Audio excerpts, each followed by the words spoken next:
J'aimais beaucoup le « S'il vous plaît, ne venez pas me déranger, sauf s'il y a des choses urgentes ». Et il y a une petite astérisque qui donne la liste des choses urgentes. Parmi ça, on a « Le bâtiment est en feu ».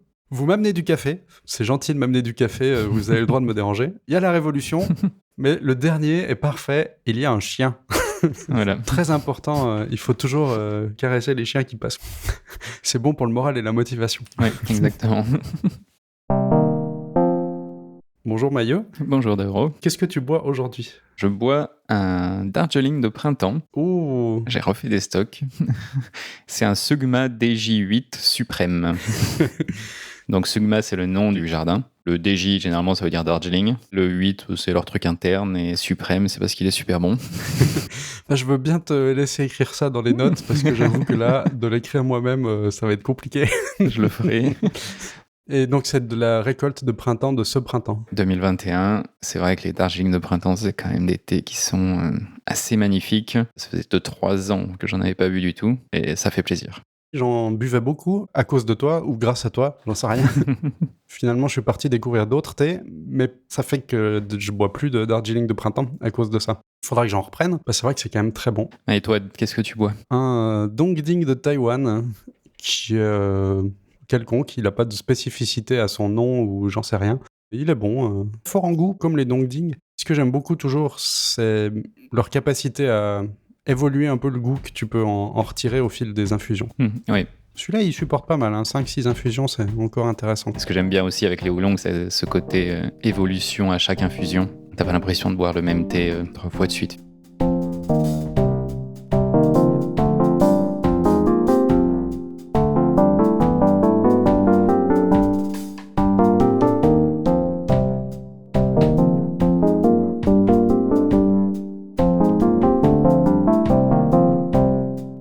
On n'a pas de sujet aujourd'hui. Un épisode fourre-tout, c'est comme ça que ça s'appelle, non ? On avait pas mal de notes, de choses à parler, mais qui méritent pas forcément un épisode en entier et qui se regroupent pas forcément facilement non plus. Ce sera un petit florilège aujourd'hui. Pour commencer, il y avait le principe de animé Doro. C'est toi qui avais déniché ça. Est-ce que tu nous en parles un peu ? On a déjà parlé avant, dans certains épisodes précédents, de Pomodoro, cette méthode qui consiste à travailler 25 minutes, faire un break de 5 minutes et faire ça 4 fois de suite, ce qui fait 2 heures à peu près de travail, 20 minutes de pause intégrées dans les 2 heures. Et là, on prend une pause plus longue.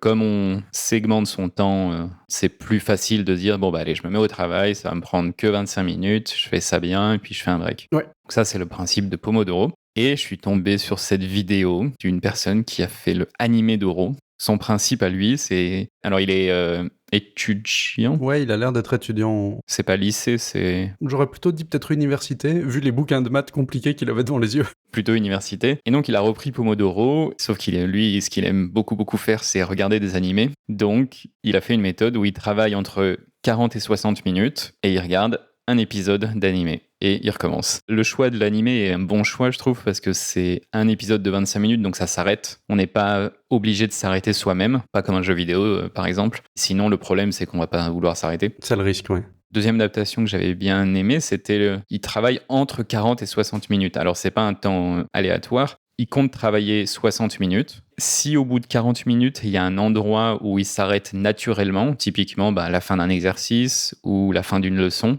au lieu de reprendre quelque chose pour juste 5 ou 10 minutes, là, il s'arrête et il passe directement à l'animé. Ensuite, il recommence le cycle. Il a son timer qui tourne. Au bout d'1 heure, le timer sonne. Donc là, il s'arrête définitivement. Dans tous les cas, voilà. Quand il a fini un exercice, il regarde juste où est son timer. Si c'est plus de 40 minutes, il s'arrête. Sinon, il reprend un autre exercice. Cette partie-là est assez intelligente, je trouve, parce que ça offre une certaine variété aussi dans le rythme. Le côté arrêt naturel de quelque chose est aussi intéressant. Dans Pomodoro, si tu finis au bout de 20 minutes et qu'il reste 5 minutes, c'est vrai que tu vas pas redémarrer quelque chose juste pour les 5 prochaines minutes. Généralement, ça vaut pas le coup. Il vaut mieux directement prendre sa pause et puis ensuite reprendre le cycle suivant. Dans sa vidéo, il répond lui-même à des questions ou critiques potentielles. Faire une pause de environ 20 minutes à chaque fois, ça fait beaucoup de pauses quand même. Et il expliquait que, vu qu'il en prend quand même un peu moins souvent, pas beaucoup plus que ça, mais surtout, c'est une vraie pause de détente et relaxation. Parce que de regarder un animé ou une courte série, ça lui permet vraiment de se vider la tête par rapport à faire une pause de 5 minutes. Et il disait: «Je sais pas quoi faire en 5 minutes. Je m'étire, je caresse mon portable, je regarde dehors, mais je me suis pas vraiment reposé». Et il disait que au fil du temps, quand même, sa productivité ou son efficacité à se concentrer, elle baissait beaucoup plus que quand il fait une pause plus longue de 20 minutes à regarder quelque chose à la télé. Et je pense que c'est aussi variable sur le type de choses que tu es en train de faire. Parce que là, donc, on parle d'étudier. Et c'est vrai que je trouve que quand tu étudies, quand tu lis un livre, quand tu suis un cours et que tu essayes d'appliquer quelque chose comme Pomodoro, 25 minutes, je trouve que c'est souvent trop court pour rentrer dans le vif du travail, on va dire. Allonger ce temps-là, c'est souvent beaucoup mieux. Par contre, quand tu fais des tâches qui sont du tri d'email, de l'administratif ou des choses comme ça, avoir plutôt du 25-30 minutes et des pauses courtes, je trouve, est plus agréable. Parce que là, tu es en train de faire tes comptes, au moment où tu fais une pause, ton cerveau, il arrête. Ça donne juste un petit peu d'air frais pour ensuite recommencer. Alors que là, se taper 60 minutes d'admin non-stop, ça peut par exemple être plus facile de procrastiner. Rallonger les 2 parties, en même temps la partie travail, mais aussi la partie pause, ça permet d'être moins interrompu. Il explique bien aussi dans sa vidéo, sa méthode d'animer Doro, ça lui convient, mais il dit aussi qu'il y a d'autres gens, ben non, c'est Pomodoro qui leur conviendra mieux. L'essentiel, c'est de se trouver un truc qui marche pour soi, quoi. Ça illustre aussi, on en avait parlé, il me semble, dans l'épisode où on parlait de Pomodoro, le fait qu'il faut pas hésiter à modifier ses méthodes, parce qu'il n'y a pas un truc qui marche pour tout le monde. Une méthode va généralement trouver un juste milieu qui fait que ça marche pour à peu près tout le monde, mais ensuite, il faut pas hésiter à adapter, changer le temps des pauses, changer la durée de travail, etc. Un bon truc aussi qu'il expliquait dans la vidéo, c'est assez orienté peut-être étude, mais finalement tout ce qui est travail intense ou révision intense ou de devoir concentrer énormément de travail en une fois en disant bon là pendant 2 semaines on fait que ça, on prend pas de pause, on s'arrête pas, on se relaxe pas ou le minimum possible et puis après du coup pour compenser le fait que on est absolument épuisé, on prend 3-4 jours à que loisir, voilà. Bonne recette pour le burn-out, il dit lui-même.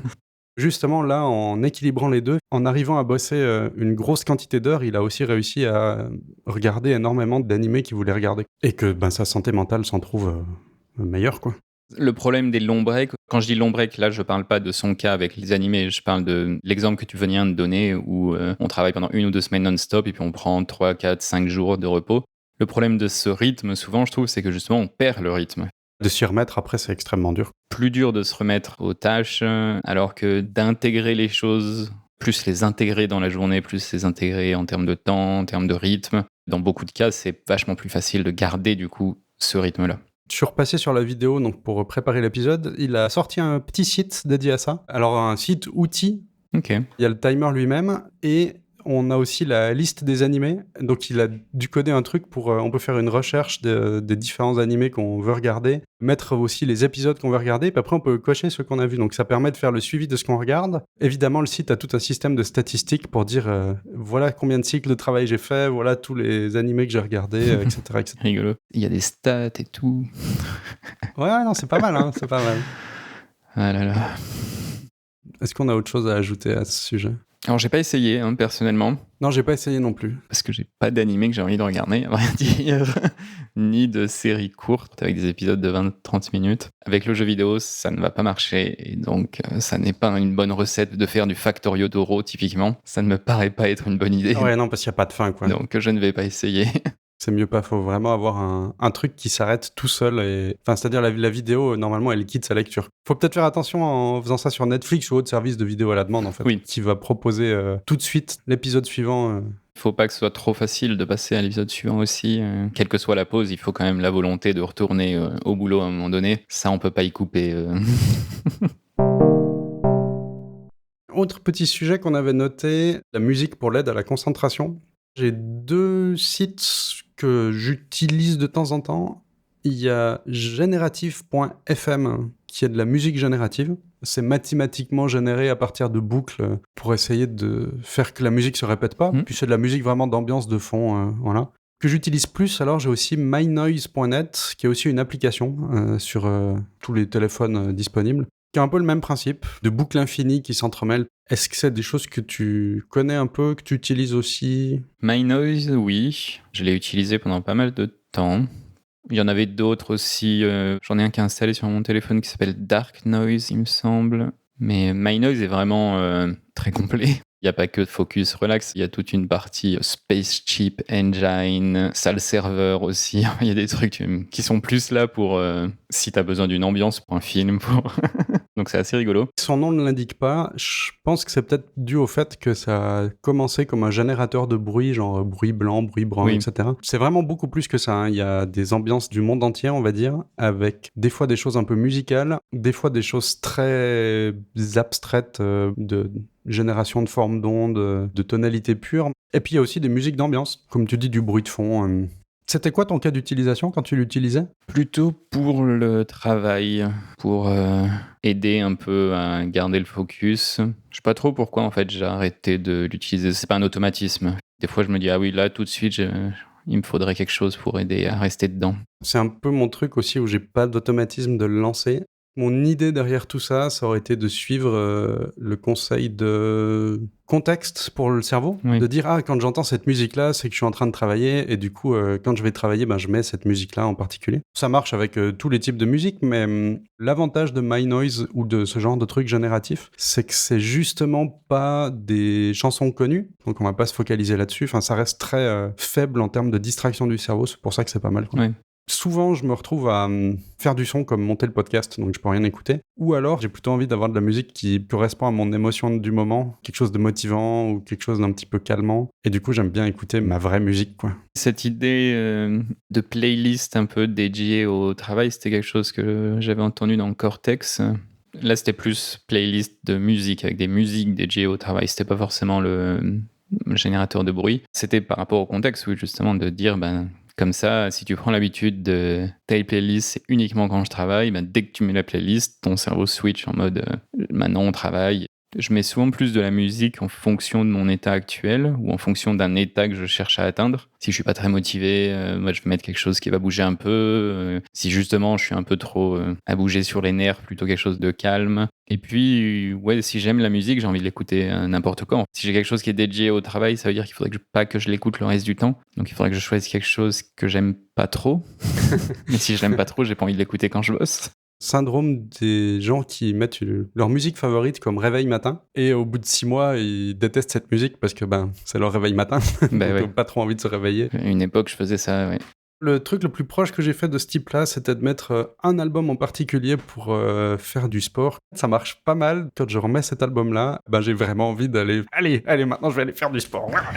Du coup, je le mets quasiment jamais parce que ça me donne cette envie-là. Donc ça m'a un peu ruiné l'album en même temps, mais bon. Pour les générateurs de bruit, Générative FM, c'est pas vraiment du bruit, là, c'est de l'ambiance, en fait, en termes musicaux, c'est ça ? Tout à fait. Des boucles répétitives de sons qui changent un petit peu, c'est ce genre de choses, quoi. Tu l'utilises aussi Plus rarement, parce que My Noise, il a l'avantage d'être sur mon téléphone, que Generative FM, je pourrais aller sur le site internet, je pense. Juste, c'est moins une app, un clic, voilà. Mais j'avais quand même gardé sous le coude, parce que c'est une approche un tout petit peu différente dans le résultat que My Noise. Les sons sont un peu différents, les mélodies sont un peu différentes. Mais je trouvais ça sympa de l'avoir sous la main au cas où. Desktop Mindfulness, c'est un site que j'ai trouvé récemment. T'as été regardé ? J'ai été regarder. Comment tu décrirais ça ? J'ai un peu de la peine à mettre un terme dessus, à part une expérience relaxante sur Internet. C'est une espèce de petit break. Il vaut mieux mettre le navigateur en plein écran. Il y a une série de photos de nature avec les sons, l'ambiance de la nature en question. Si on est près d'une cascade, il y aura un bruit d'eau qui coule, ou si c'est des champs, on va entendre le vent dans le champ de blé. Il y a une espèce un peu de chemin d'une certaine manière. On clique une première fois et on tombe dans la forêt, et puis ensuite on peut aller à la plage ou bien dans un endroit où il pleut. Les images ne changent pas tant qu'on clique pas. On décide de changer d'endroit. Quand on arrive à la fin, on tombe sur le bouton Restart qui permet de retourner au début et potentiellement de faire un autre chemin. Il y a 3 ou 4 étapes, et à chaque étape, on a le choix de 2 directions. Le chemin qu'on va faire du début à la fin du site, il y en a quand même plusieurs, et ça amène de la variété, disons. Le but, là, c'est simplement d'encourager le fait de prendre une petite pause de 1, 2, 5, 10 minutes en regardant des environnements un petit peu sympas à l'extérieur pour les gens qui n'ont pas forcément le loisir d'avoir une belle vue depuis leur fenêtre. Comment tu juges ce genre d'initiative ? Bien, utile, inutile C'est pas le genre de choses que j'utiliserais. Bon, je peux sortir de chez moi si je veux prendre l'air et j'ai une forêt qui est pas trop loin, donc j'ai cet avantage-là. J'ai aussi une vue qui est vraiment très sympa. La plupart du temps, si je veux faire un break sans avoir à sortir de chez moi, soit je me mets juste à ma fenêtre, soit je vais aller au balcon. Et souvent, si je fais un break, je veux aussi faire un break des écrans. Et donc là, même si c'est relaxant, même s'il y a une jolie photo, ça reste quand même avoir les yeux devant l'écran. Je sais pas si je pourrais qualifier c'est utile ou inutile, mais ça peut être un déclencheur, en tout cas pour certaines personnes, à repenser comment est-ce qu'on utilise son ordinateur. Ou... Je suis assez partagé entre je trouve ça très bien que ça existe, je trouve ça très triste que ça existe, et puis il y a ce côté original d'être limite un objet d'art Oui. sur Internet. Bien que ça existe, parce que y a des gens qui ont malheureusement pas la possibilité d'être dans des environnements agréables pour imaginer travailler dans un centre commercial, dans un petit bureau avec pas de fenêtre. C'est au moins une vue de l'extérieur qui peut peut-être changer un petit peu de la monotonie ambiante. C'est extrêmement triste qu'on doive en arriver à ça, plutôt que d'avoir des fenêtres, par exemple, et des vues qui peuvent être, sans être absolument merveilleuses, mais un peu mieux qu'un mur. Oui. Là-dessus, je suis un petit peu partagé. Après, j'aime bien ce côté de site internet très particulier, un petit peu ovni, plus oui. objet artistique et ovni, comme tu dis. Ouais. J'aime bien que ça existe encore et que tout soit pas formaté façon oh là là, Facebook partage tout ça. En pratique, est-ce que je vais utiliser? J'avoue que j'ai cliqué très vite pour voir les différentes étapes, mais j'ai pas passé du temps dessus. T'es un peu dans le même cas que moi. T'as de la nature qui est pas très loin. De ce fait, c'est quand même vachement plus sympa d'être vraiment dedans. Peut-être que si on était coincé dans des HLM de 30 étages dans une cité parisienne, ça serait différent, quoi. Au moins un petit réconfort, mais c'est dommage qu'il faille ça et pas un environnement meilleur, quoi. Parlant de pas déranger, j'ai trouvé une image marrante sur une politique d'ouverture de porte. C'est dans un bureau, c'est quelqu'un qui a collé un papier à sa porte pour dire si la porte est ouverte, vous êtes les bienvenus. Oui, je suis disponible pour parler si nécessaire. Si la porte est fermée, par contre, s'il vous plaît, ne venez pas me parler, à moins que ce soit quelque chose d'extrêmement urgent, parce que je suis facilement distrait et on va plutôt parler jusqu'à la fin des temps plutôt que moi faire du travail.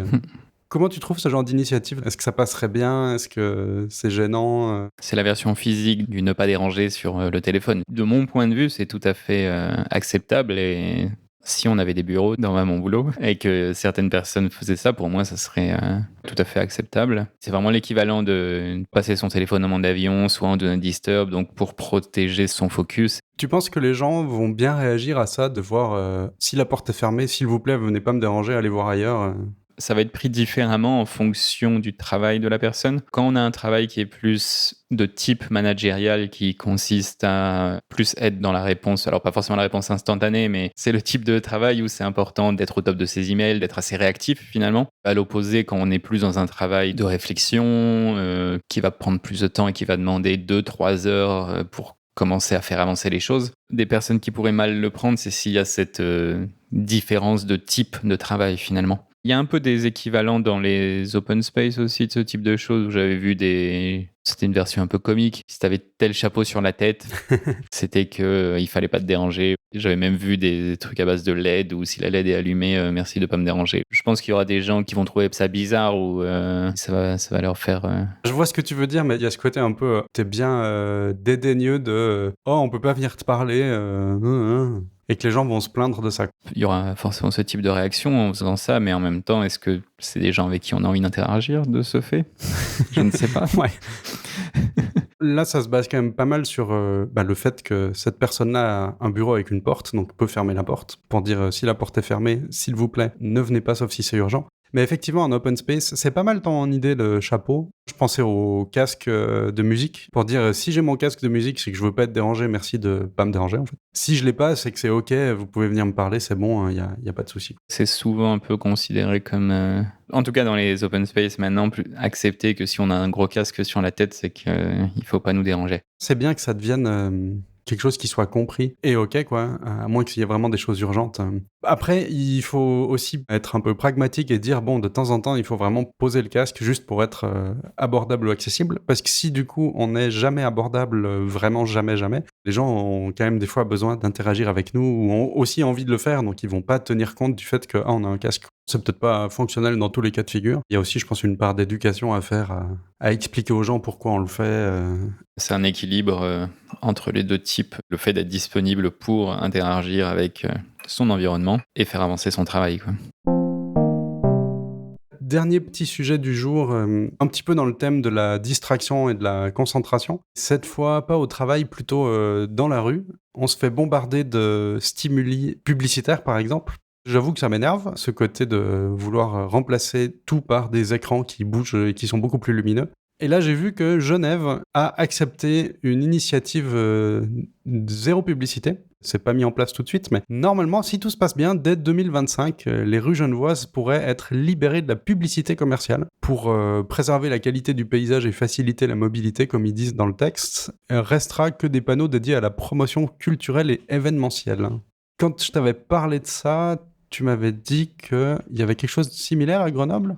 Depuis quelque chose comme 2014, en fait, Grenoble n'a pas renouvelé les contrats publicitaires. Les premiers contrats se sont arrêtés en 2014. Je crois que maintenant, il n'y a plus du tout de publicité dans les rues de Grenoble. J'ai pas retrouvé malheureusement d'article un peu plus à jour. Le dernier que j'ai pu trouver, c'était 2019, qui justement parlait du fait que les derniers contrats allaient expirer en 2019.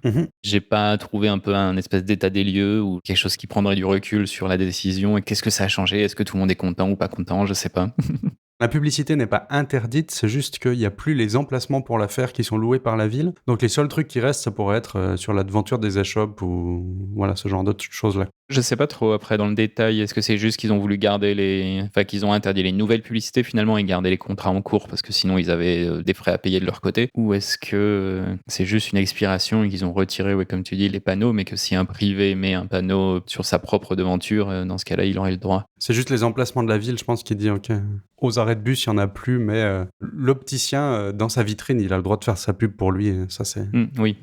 Toi, t'as été à Grenoble, t'as vu ça de tes propres yeux ? La dernière fois que j'étais à Grenoble, c'était 2018, quelque chose comme ça. C'était avant vraiment la fin complète des contrats, mais j'avais vu une différence. Et entre 2015 à 2018, il y avait des rues, où en fait les publicités avaient disparu. Sur le moment, j'avais pas réalisé spécialement. Au bout d'un moment, je me disais, ah mais tiens, c'est vrai, on est dans une ville sans publicité quasiment.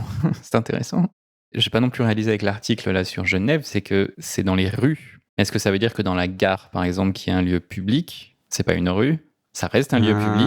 Est-ce que dans la gare, par exemple, il y aura toujours le droit à avoir ces énormes panneaux publicitaires avec écran c'est les pires. Et ces pubs gigantesques? Comme en général, les seules entreprises qui peuvent se payer des affichages pareils, elles ont beaucoup d'argent. Les pubs sont au moins un peu esthétiques, mais le truc qui me rend le plus fou, moi, c'est ces écrans. Ouais. À Fribourg, ils en ont mis plein aux arrêts de bus, là. T'as l'horaire des bus, mais de temps en temps, l'horaire, hop, il disparaît et t'as de la publicité à la place. Alors, c'est pas partout, mais il y a un petit peu ça. Et évidemment, la luminosité de l'écran est réglée très élevée, parce qu'il faut que quand on est en plein jour, ça se voit. Donc, la nuit, c'est merci les yeux. Ça bouge de partout, c'est fait exprès pour attirer le regard, parce que comme c'est un écran, c'est bien, on peut mettre du mouvement qui va focaliser notre attention, c'est extrêmement distrayant, j'aime vraiment pas ça. Et le bilan écologique, je sais pas, la production de papier, le fait qu'il faut le déplacer, ça a du poids, tout ça, bon. Mais j'ai quand même l'impression que les écrans et l'électricité, c'est pire. Le bilan écologique, c'est pas uniquement le bilan CO2. La pollution lumineuse fait partie du bilan écologique.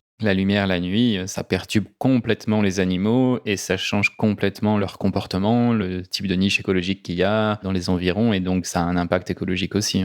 Même si en termes de CO2 pur, ça l'était moins, l'impact écologique il est plus grand que juste la production et l'électricité finalement. Puis en termes de pollution lumineuse, comme tu dis, les affiches papier, elles sont certes éclairées, mais c'est quand même pas le même type d'éclairage, j'ai l'impression. Enfin, il est indirect déjà. Vraiment, ces écrans, c'est...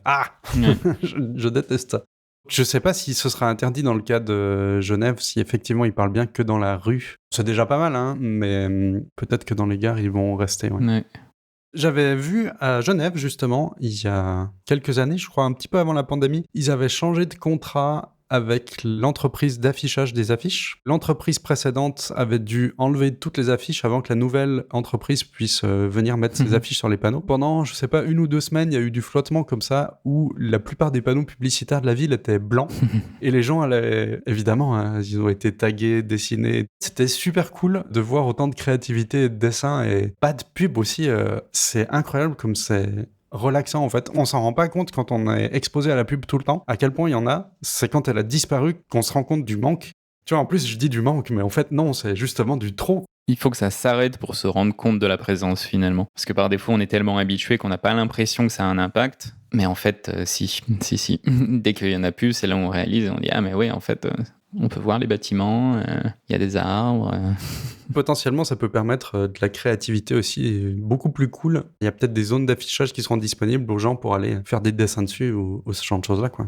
Je me demandais pourquoi les photos dans l'article, justement, c'était des photos avec que des panneaux blancs. Ça doit venir de cette époque-là, justement, où il y avait eu ce changement et que il restait que les panneaux blancs.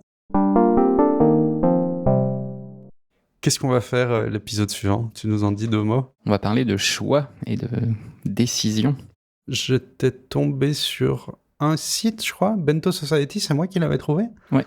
Une petite méthode pour se poser des questions de différents points de vue, en fait, qui peuvent peut-être nous aider à faire des choix. Puis bon, j'avais noté ça dans un coin.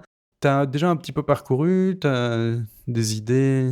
J'ai regardé un peu le bentoïsme, ouais. Quand j'y pense, j'ai un peu plus pour des choix, on va dire, immédiats, une formalisation, on va dire. C'est pas une méthode dans le sens où il n'y a pas des étapes à suivre, ou choses comme ça, mais c'est vraiment prendre le temps de poser la question par écrit, mettre les différentes réponses possibles. Donc j'utilise un peu des choses similaires, mais pas comme le bentoïsme, qui lui inclut un peu des perspectives différentes que simplement la perspective immédiate. C'est ce que j'aimais bien dans ces choses-là, c'est que pour faire des choix, moi j'avais plutôt l'habitude d'avoir des bon alors, est-ce que c'est le bon choix? Quels seront les avantages? Quels sont les inconvénients? Qu'est-ce qui va se passer? Et c'est un peu tout, quoi. Alors que là, vraiment, on amène des perspectives que moi j'avais pas et que je trouve assez intéressantes. Pas forcément à utiliser tout le temps, mais au moins de savoir que ça existe.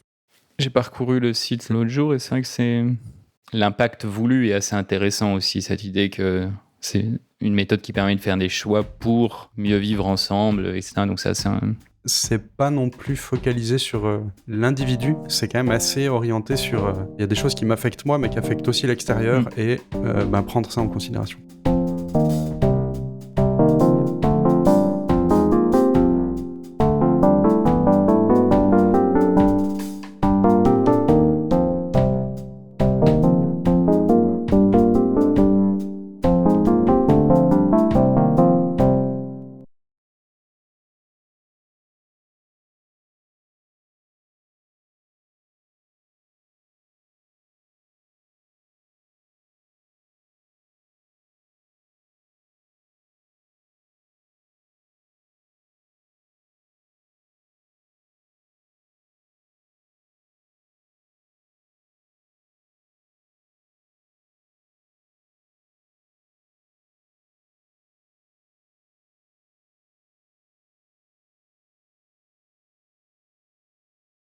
Je ne t'entends plus. Allô? Tu m'entends plus? Je laisse tourner mon micro, mais je ne t'entends plus. Est-ce que tu m'entends? Moi, je t'entends. Donc c'est pas Internet. C'est revenu, voilà. Je sais pas, il y a juste eu un petit truc. Ouais. Ok. Bon, mon enregistrement a continué, en tout cas, lui. Ouais. Laisse tourner, c'est très bien.